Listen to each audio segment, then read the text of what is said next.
अस्सलाम वालेकुम रहमतुल्लाह नामदून सल्लल्लाहु रसूल करीम अम्मा बाद रब्बि शरह सदरी वयस्सिर ली अमरी वाहलुल उक़दतम मिन लिसानी यफ़क़हू क़ौली।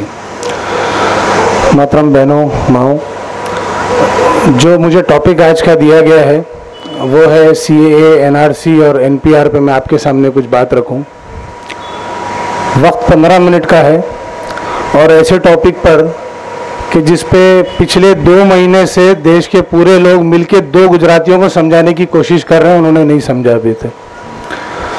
तो मैं उसके चंद लीगल पहलुओं पे आपके सामने बात रखूंगा, क्योंकि ये एक ऐसा मुद्दा हो गया है कि जिस पर हर बहन को, हर माँ को और हर बच्ची को निकल के आना पड़ेगा, सामने आना पड़ेगा। और मुल्क ने ये देखा भी है, मुल्क ने ये देखा है कि जामिया मिलिया इस्लामिया की जो लड़कियां हैं, बच्चियां हैं, जो तालिब इल्म वहाँ पढ़ रहे हैं, उन्होंने इस मुहिम को सरबुलंदी दी। और वक्तन फ़वक्तन ये देख रहे हैं हम कि औरतें जो शाहीन बाग में अभी बैठी हुई हैं इतने ज़माने से और मुस्तहद बैठी हुई हैं, उन्होंने इस लॉ को संभाल रखा है। तो बहुत ज़रूरी है कि हमारी माँ बहनों को ये चीज़ों के बारे में इल्म हो और उसकी बारीकियां समझे, ताकि अगर किसी से डिस्कशन हो या यहाँ कहीं बैठना पड़े और कोई आके आपसे सवाल करे तो उसको आप जवाब दे सकें। मुद्दा गहरा है, लोगों ने इसको, बहुत बड़ी तादाद में अभी भी मुसलमान लोगों ने इसको समझा नहीं है कि इनके सामने खतरात क्या है। जो मुद्दा है आज का वो ये है कि आखिर ये सरकार जो है इस पर्टिकुलर इशू को, CAA, NRC और NPR को लेके इतनी क्यों डटी हुई है और क्या वजह है कि इतने मुसलमान, इतने हिंदू, सिख और ईसाई पूरे मिलके इसका विरोध कर रहे हैं। तो ये जरूरी कि बहुत इंपॉर्टेंट इशू है। बहुत से लोग बहुत अवेयर होंगे, बहुत से लोग नहीं भी होंगे, उनके सामने कुछ बारीक पहलू हम रखना चाहते हैं। देखिए, ये मामला आज का एकदम से शुरू हुआ नहीं है कि मोदी और अमित शाह ने आके इसको शुरू कर दिया। ये बहुत जमाने से RSS के एजेंडे में था। जब पहले बीजेपी की सरकार आई थी, जिसको NDA की सरकार बोलते थे सभी पार्टियों को मिलाकर, तो 2003 के अंदर एक अमेंडमेंट ऑलरेडी हो चुका है। जो सिटीजन्स अमेंडमेंट एक्ट जो पहला वाला था वो 2003 में हो चुका है। जो सिटीजनशिप एक्ट है हमारे मुल्क का, वो क्या है, वो डिफाइन करता है कि हमारे मुल्क का शहरी है कौन। अब उसके अंदर एक अमेंडमेंट ऑलरेडी 2003 में कर दिया गया था। वो अमेंडमेंट क्या था? वो अमेंडमेंट ये था कि इस मुल्क में पैदा हुआ हर बच्चा जिसका कोई भी एक पेरेंट इलीगल इमिग्रेंट है, इलीगल इमिग्रेंट यानी बिना इजाजत के मुल्क में आने वाला कोई भी, यानी माँ या बाप, अगर बिना इजाजत के कोई भी एक पेरेंट अगर हिंदुस्तान के अंदर आ गया है तो उसके बच्चे को शहरी नहीं माना जाएगा। ये ऑलरेडी हो चुका था 2003 के अंदर, ये अमेंडमेंट कैरी हो चुका है। उसी अमेंडमेंट के अंदर एक चीज और हो चुकी है, जिसको यह बताया गया कि क्योंकि इलीगल इमिग्रेंट आ रहे हैं और उनके बच्चे यहां पैदा हो रहे हैं, इसलिए नेशनल रजिस्टर ऑफ सिटीजन्स बनाया जाएगा। यह ऑलरेडी हो चुका है। खतरात अब यहां कहां से शुरू होते हैं? खतरात यहां से शुरू होते हैं कि जब ये अमेंडमेंट ऑलरेडी वहां हो चुका है तो अब ये दे दिया गया है कि इसके रूल्स फॉर्मेशन होंगे। अब सिर्फ इसके रूल बनेंगे, यानी अगर NCR यानी नेशनल सिटीजन रजिस्टर अगर बनता है, वो जो सिटीजन रजिस्टर अगर बनेगा तो उसके सिर्फ रूल फॉर्मेशन होना है, उसके लिए लॉ नहीं आना है। अब यहां खतरात यहां से शुरू हो रहे हैं और उसकी पहला हिस्सा जो है वो NPR के जरिए है। उसका इनिशियल स्टेज है NPR, जो नेशनल पॉपुलेशन रजिस्टर बनने जा रहा है, जिसके बारे में कवायद शुरू हो गई है। ज्यादातर स्टेट्स में उसका इनिशियल प्लान बनाया जा चुका है। ये यहां से ये पहली कड़ी हो जाएगी NRC की शुरू, यानी जो रजिस्टर बनाया जाना है, क्योंकि वो ऑलरेडी 2003 में बोला जा चुका है। उसके लिए अलग से लॉ नहीं आएगा, ये सब जहन नशीन कर लें अभी। इसके लिए अब रूल्स का फॉर्मेशन होगा। खतरात कहां है रूल्स के अंदर? खतरात ये है रूल्स के अंदर कि क्योंकि लॉ डिफाइन नहीं है, क्योंकि ये बताया ही नहीं गया है कि इसके अंदर क्या पेपर्स माने जाएंगे, क्या नहीं माने जाएंगे, पेपर्स में कितनी गलतियां एक्सेप्टेड होंगी, कितनी नहीं होंगी, उसके बारे में कोई डिफाइंड फॉर्मूला नहीं है। और NPR जिन लोगों के हाथों में दिया जाएगा, जाहिर सी बात है कि उन्हीं ऑफिसर्स के हाथ में NRC का भी कवायद दे दी जाएगी। कौन करने आता है हमारे सेंसस का रिपोर्टिंग जो एनपीआर बनने जा रहा है? वो टीचर्स हो सकते हैं, वो तहसील के नीचे वाले यानी तलाठी लेवल के ऑफिसर हो सकते हैं। ये लोग वो होंगे कि जो आके आपसे एनपीआर में रिपोर्टिंग लेंगे। जो एनपीआर में रिपोर्टिंग दी जाएगी उसके अंदर उनको पूरी डिस्क्रिप्शन होगी ये बोलने की कि हमें ये आदमी डाउटफुल लगता है या ये औरत डाउटफुल लगती है या ये बच्चा डाउटफुल लगता है। उनको पूरा राइट होगा। वो आपके पेपर हल्के से देखने के बाद वो एक मार्किंग कर सकते हैं। वो मार्किंग किस बिना पे करेंगे? ये भी हमारे जो अभी तक के हमने जो मामला देखे हैं, सरकार के जो रवैया देखा है, खास तौर पे हमने यूपी की तरफ अगर नजर डालें तो हम ये देख रहे हैं कि बाकायदगी से एक पर्टिकुलर कम्युनिटी को टारगेट किया जा रहा है। तो इससे ये भी समझ में आता है कि अगर पुलिस या महकमा अगर एक कम्युनिटी को एक पर्टिकुलर चीज के लिए टारगेट कर सकता है तो क्या हम ये नहीं समझ सकते कि जब वो तलाठी तहसीलदार जब हमारे पास वो लेने आएंगे वो भी इसी तरह का कोई रवैया नहीं अपनाएंगे? क्योंकि जब आला हुकाम की तरफ से जो मामला आता है वही नीचे तक आता है। आज से 1 महीने पहले तक जब मामला जो है सीएए पर चल रहे थे उस वक्त बिलाशुबा सब मुसलमान इस चीज पर लगे हुए थे कि हम अपने पेपर दुरुस्त कर लें। पेपर क्या दुरुस्त कर लें? वो आसाम के पैटर्न पे बात चल रही थी कि 1971 से लेके नीचे वाले डॉक्यूमेंट हमारे पास होना चाहिए। आसाम की एनआरसी क्या थी कि 1971 में जब बांग्लादेश और पाकिस्तान का बंटवारा हुआ तो बड़े पैमाने पे बांग्लादेशी जो है वो आसाम के अंदर आए। तो उस पैटर्न के ऊपर आसाम का एनआरसी हुआ। आसाम का एनआरसी आसाम के लोगों ने मांगा था। वहां इसके ऊपर एहतजाज हुआ था, गवर्नमेंट से अकॉर्ड साइन हुआ था। अकॉर्ड साइन होने के बाद आसाम का एनआरसी हुआ था। लेकिन मुल्क के अंदर ऐसी कोई मांग नहीं है, लेकिन उसके बावजूद ये चीज आ रही है। हमारे सामने ये पहले पहल थी कि हमने कई सारे प्रोग्राम्स किए, बात की, कई लोग मिल गए इसके अंदर। पूरे मुल्क के अंदर मुसलमानों के लिए खास तौर पे ये मुहिम चली कि क्या डॉक्यूमेंट्स होने चाहिए। जैसे बर्थ का सर्टिफिकेट का मामला था कि भाई आपके पास बर्थ सर्टिफिकेट होना चाहिए, आपके माँ और बाप उनका बर्थ सर्टिफिकेट होना चाहिए, आपका बर्थ सर्टिफिकेट आपके सारे कागजात उनके नाम से मिलना चाहिए, आपके नामों के अंदर कोई डिफरेंस नहीं आना चाहिए। ऐसा कोई 2 डॉक्यूमेंट जिसमें आपके नाम अलग अलग हैं वो वक्त रहते सुधार लेना चाहिए। इन सब कामों पे हम लोग लग गए थे। हम चाहते थे कि गवर्नमेंट के साथ कोऑपरेट करें अगर ऐसा कोई वक्त आए तो। लेकिन सीएए के ऊपर जो एहतजाज हुए और जिस तरह से जामिया में और फिर एएनयू में और फिर पूरे यूपी में जो बर्बरियत का नंगा नाच नाचा गया, इससे ये बात समझ में आ गई कि अगर हम अपने सारे कागजात लेके भी सामने खड़े होंगे और गवर्नमेंट का पूरा समर्थन करने की कोशिश भी करेंगे तब भी जिन लोगों को शर फैलाना है वो शर फैलाएंगे। हम हर तरीके से मुसलमान लग गए थे, या यहाँ बैठे बहुत सी बहनें इस बात को जानती भी होंगी, वो खुद भी लग गई थी इस मामले में कि हम अपने कागजात सही कर लें।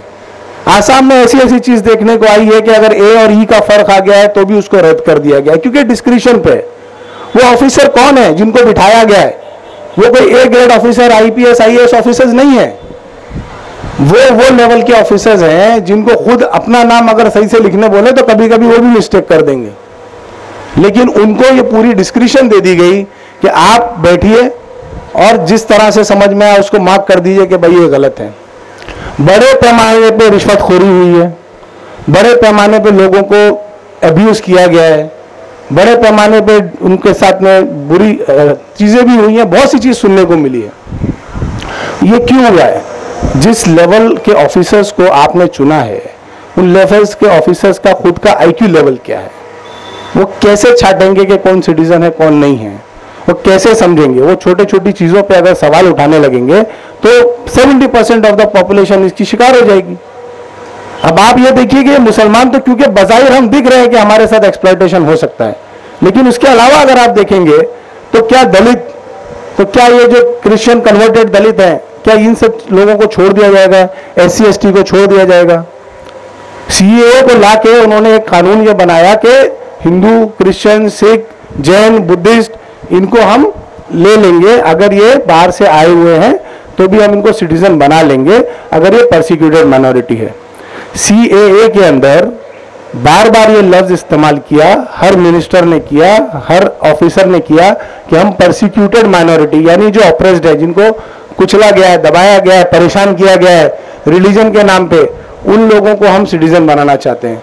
लेकिन असल जो ये बोलते हैं और जो ये करते हैं उसमें ये फर्क है कि परसिक्यूटेड जो लफ्ज है वो पूरे एक्ट में एक जगह भी नहीं है, यानी बताया कुछ और जा रहा है और उसके पीछे जो करना है वो कुछ और करना है। ये दोनों में फर्क है। इसलिए फिर जब लोगों ने इस चीज को समझा कि जो नियत है सरकार की और जो दिखाया जा रहा है वो फर्क है, इसलिए फिर ये मुहिम तेज हुई कि अब सवाल ये नहीं है कि हमारे पास पेपर है नहीं है। हम तो आज भी ये कहेंगे कि जो लोगों के पेपर गलत हैं, नाम गलत है, कुछ डेट ऑफ बर्थ गलत है, कहीं माँ बाप से मैच नहीं हो रहा है, कहीं सरनेम है कहीं सरनेम नहीं है, आज भी ये बात है कि वो अपने भले के लिए हम अपने पेपर सुधार लें। अपने पेपर तो सुधरे रहना चाहिए, इसमें कोई बुराई तो नहीं है। और इस वक्त सुधारने में एक फायदा ये है कि उतनी जबरदस्त रिश्वतखोरी नहीं होगी। लेकिन जिस तरह से नई नई चीजें आ रही हैं, अभी आप कुछ दिन पहले देखिए कि वो CDS बनाया गया है, यानी chief of defence staff. Chief of defence staff का मतलब यह है कि जो एयरफोर्स है, जो नेवी है, जो आर्मी है, इन तीनों के चीफ के ऊपर एक और चीफ होगा, ये तीनों को रूल करेगा। ये चीज पाकिस्तान में थी, ये चीज इजिप्ट में थी, ये चीज तुर्की में थी, और आपने देखा कि उसका कितना मिसयूज हुआ। आपने देखा कि जो चुनी हुई सरकारें थी उनको हटा के और फौजी बैठ गए और राज कर रहे हैं। इजिप्ट के अंदर मुस्लिम ब्रदरहुड पार्टी पूरी सम्मति से लोगों की सही इलेक्टेड बॉडी, पहली सरकार चुनकर आई, अच्छे काम करने लगी, तो उसको हटा के बर्बरियत से खत्म कर दिया गया। ये चीज यहां हिंदुस्तान में इतने साल बाद आज ये लाई गई है, और आप देखिए कि इसके पीछे कोई चू करने वाला नहीं है। ये जो माहौल चल रहा है, अपोजिशन के नाम पे कोई अपोजिशन नहीं है, लोगों को सड़क पे आके उसका विरोध करना पड़ रहा है। हर रोज लोग एक चीज पे विरोध करते हैं, बीच में से दूसरा इशू लाया जाता है। मैं आपको एक वार्निंग के तौर पे बताना चाहता हूं कि इस बीच में जहां हम CAA NRC के ऊपर अभी अपनी मुहिम चलाए हुए हैं, वहीं सरकार यूनिफॉर्म सिविल कोड की पूरी तैयारी करे बैठी है। किस महीने में किस दिन वो भी लाया जाएगा पार्लियामेंट में हमें नहीं मालूम है, लेकिन बहुत जल्दी लाया जा सकता है। हमें हर पैरामीटर पे, खास तौर पे हमारी बहनों को, मीरा रोड में तो खास तौर पे अल्हम्दुलिल्लाह खाला जान के तवस्सुस से इस कदर बहनों ने बहुत अच्छी पढ़ाई लिखाई का एक पूरा एक इरा बना दिया हुआ है। आप लोग बहुत ज़्यादा पढ़ भी रही हैं, समझ भी रही हैं। मैं ये चाहूँगा कि ये दीन की पढ़ाई के साथ साथ इन टॉपिक्स पर भी आप लोगों की पढ़ाई होना चाहिए। आप लोग बाहर निकल के आइए, क्योंकि आज हिंदुस्तान में बड़े पैमाने पर औरतों ने ही इस मुहिम को संभाला हुआ है। मर्दों से ज़्यादा औरतें निकल के आई हैं, मर्दों से ज़्यादा अच्छी चीज़ें, अच्छे टर्म्स औरतों ने सिखाए हैं। जितने भी एहतजाज हो रहे हैं उसमें नई नई चीज़ें औरतें लेकर आ रही हैं। मैं अपनी मुस्लिम बहनों, अपनी मुस्लिम माओं से भी गुजारिश करूंगा, बच्चियों से भी, अपने जहनों को इन चीज़ों पे लगा के एक अच्छी चीज़ें आप लोग लेकर आइए समाज के सामने। वक्त है कि हम इनोवेटिव आइडियाज़, नए आइडियाज़ के साथ प्रोटेस्ट करें, नए आइडियाज़ के साथ सामने आए। बहुत ज़रूरी है ये, क्योंकि वो जो पुराने जो तरीके हुआ करते थे, कन्वेंशनल तरीके जो है एहतजाज करने के, वो इस सरकार के सामने थोड़े फीके हैं। इस सरकार ने कभी, इनके लोगों ने कभी सत्याग्रह नहीं किए हुए। कांग्रेस सरकार के वक्त में चलते थे, हरकतें उनकी भी होती थी, लेकिन क्या है कि उनका एक हिस्ट्री सत्याग्रह की रही है। तो जब लोग सत्याग्रह करते थे, वो थोड़ा सा उनको देखकर लोगों के सामने झुक जाना पड़ता था कि सत्याग्रह की मांग वो मान लेते थे। इस सरकार के लोगों ने कभी जिंदगी में सत्याग्रह नहीं किया है। इनके प्रोटेस्ट के ढंग अलग हुआ करते थे। ये जब प्रोटेस्ट करते थे इनके वायलेंट प्रोटेस्ट होते थे, ये जो प्रोटेस्ट करते थे अब्यूजिव प्रोटेस्ट होते थे। इनको प्रोटेस्ट लगता ही नहीं अगर बहुत ज्यादा इत्मीनान वाला कन्वेंशनल तरीका हो। इनके लिए कुछ नए तरीके, इनोवेटिव तरीके, कुछ ऐसे कि जो इनके माइंड को इफेक्ट करें, जो इनके दिल को इफेक्ट करे, जो इनको पूरे वर्ल्ड के अंदर सुनाई दे और वहां से इनके ऊपर प्रेशर आए, ऐसे तरीकों से हमको प्रोटेस्ट करना पड़ेगा। आप जो बेसिक इसका जो फॉर्मेशन है वो कैसा है कि देखिए, NRC के अंदर जो असल बेस है वो ये है कि अगर आप सिटीजन नहीं अपने आप को साबित कर पाते तो आपको डिटेंशन कैंप भेज दिया जाएगा। डिटेंशन कैंप भेज दिया जाएगा कि एक डर दिखा के आपको वैसी हवा खड़ा कर दिया गया है। आपके बीच में आप कितने भी पेपर लेके आ जाएंगे, उस पेपर में से कहीं ना कहीं कमी निकालना बहुत आसान है। कमी निकालना क्यों आसान है? आपने और हमने तो वो सरकारी पेपर नहीं बनाए होते हैं ना। सरकारी पेपर कौन बनाता है? सरकारी अफसरान बनाते हैं। आप पैन कार्ड देते हैं तो वो आपका नाम लिख के देते हैं, आप इलेक्शन कार्ड देते हैं तो वो आपका नाम लिख कर देते हैं, आप आधार कार्ड बनाते हैं तो वो आपका नाम लिख के देते हैं, आप थोड़ी लिखते हैं अपना नाम। अब इन दो सरकारी डॉक्यूमेंट में अगर स्पेलिंग मिस्टेक आ गई है तो उसके लिए जिम्मेदार सिटीजन होना चाहिए क्या? जिसने बनाया है वो होगा ना। लेकिन इन्होंने इसका मिसयूज इस तरह किया है कि दो सरकारी डॉक्यूमेंट में अगर आपका नाम सही नहीं है तो आप जो है वो सस्पिशियस लिस्ट में आ गए। अब आप अपनी नागरिकता साबित करते रहिए। उसकी पहल अब एनपीआर से होने जा रही है। एनपीआर में जो पुराने पॉइंट्स हुआ करते थे उसमें से चंद पॉइंट बढ़ा दिए, जैसे प्लेस ऑफ बर्थ जो है वो बढ़ा दी गई है कि आपके माँ बाप की प्लेस ऑफ बर्थ क्या थी। वहां से आपको आइडेंटिफाई किया जाएगा कि इन लोगों को जरूर जाहिर सी चीज़ है, आपने अगर थोड़ा सा गौर किया होगा, जो लोग बाहर से भी आके यहाँ बसे हुए हैं महाराष्ट्र में, तो जो यूपी में, मैं मोटी मोटी बात बताना चाह रहा हूँ, यूपी या बिहार में आप देखेंगे तो जो आपका सर्टिफिकेट मिलता है, मार्कशीट जिसको बोलते हैं, मार्कशीट जो मिलती है आपकी, मार्कशीट के अंदर आमतौर पर आप यूपी बिहार में देखेंगे सिर्फ नाम लिखा होता है और फादर्स नेम अलग से नीचे होता है। महाराष्ट्र के अंदर वैसे जो सर्टिफिकेट्स मिलते हैं तो आप ये देखेंगे कि पहले सरनेम होता है, फिर उस बंदे का नाम होता है और उसके बाद बाप का माँ का नाम होता है। ये बेसिक डिफरेंस है। अब ये बेसिक डिफरेंस अगर फर्ज करिए किसी ने 10वीं किसी बहन ने जो है वो बिहार से की है या यूपी से की है और उसने आगे की स्कूलिंग जो है वो महाराष्ट्र में की है, या कोई बहन ऐसी है जो शादी करके वहां से आई और कुछ स्कूलिंग यहाँ भी कर ली उन्होंने, यहाँ जो नाम का तरीका आएगा वो डिफरेंस आएगा और वहां जो नाम का तरीका है वो डिफरेंट आएगा। तो जाहिर सी बात है कि आपके डॉक्यूमेंट में फर्क आएगा। वो जो फर्क आएगा वो आप मिटा भी नहीं सकते हैं ना, लेकिन आप डाउट के घेरे में इतनी ही बिना पर आ सकते हैं। मैं अपने ताल्लुक से आपको कुछ बता सकता हूं। देखिए, हमेशा से जब से मैंने 10th भी किया या 12th किया या लॉ किया, हमेशा एक सवाल उठता ही रहा हमारे साथ, आज भी मेरे बच्चों के साथ उठता है। अब जैसे मैं लिखूंगा सैयद अनवरुल हसन नकवी, मेरे फादर का नाम था, तो मेरे नाम मैं अपना लिखता हूँ शहीद अनवर नकवी। अब वो कहते हैं कि ये सैयद जो आप डालते हो ये सरनेम है कि नकवी सरनेम है। अब अगर आप सैयद डालेंगे पहले तो बोलेंगे नकवी तुम्हारा सरनेम नहीं है, और नकवी डाल दिया पहले तो सैयद का एडजस्ट करोगे आप। ये एक परफॉर्मा है, उनके दिमाग में एक सेट परफॉर्मा है। अब इससे बाहर वो सोच नहीं सकते। अब आप कुछ भी बोलते रहिए वो नहीं सोचेंगे, उनको एक्सप्लेन करना पड़ता है। भाई पंडित जवाहरलाल नेहरू कैसे लिखा जाता है? वो पंडित जो है वो सैयद है, नेहरू जो है वो नकवी है, तो थोड़ा सा समझेंगे हाँ ठीक है ऐसा है, लेकिन लिखे नया कैसा, वो आपके सामने सवाल खड़ा कर देंगे।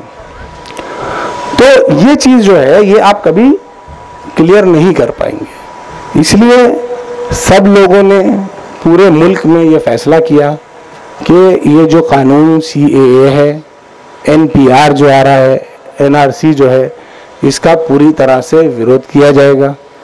इसमें पेपर्स नहीं दिखाए जाएंगे। जो पूरे नॉन मुस्लिम्स, दलित, सरदार लोगों ने भी अब ये फैसला कर लिया हुआ है, क्रिश्चियंस ने भी बहुत बढ़ चढ़ कर ये फैसला किया है कि पूरे मुल्क में इस मुहिम को इसी अंदाज में चलाया जाएगा कि हमें पेपर्स नहीं दिखाने हैं। लेकिन साथ ही साथ मैं अपने बहनों से ये भी कहूँगा कि आप हर एहतजाज, हर मुहिम में आइए। ख़तरात इसके अलावा और भी हैं, सिर्फ ये एक ख़तरा नहीं है।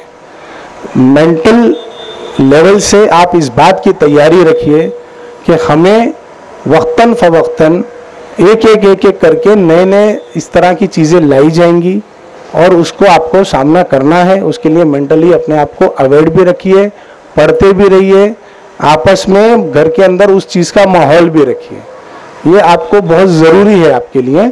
जो ख़तरात हमारे सामने आ रहे हैं इसको बहुत नाजुक तरीके से लेना है, बहुत अहमियत से लेना है, इसको दरकिनार नहीं करना है। हर एक्टिविटी में, हर चीज़ में आपको आगे बढ़ के आना है। ख़ास तौर पे जो मीरा रोड की हमारी बहनें हैं, माएँ हैं, अब इन मुहिम को आप आगे लेके चलिए, ये बहुत ज़रूरी है। वाखिर दाना अल्हम्दुलिल्लाह रब्बिल आलमीन।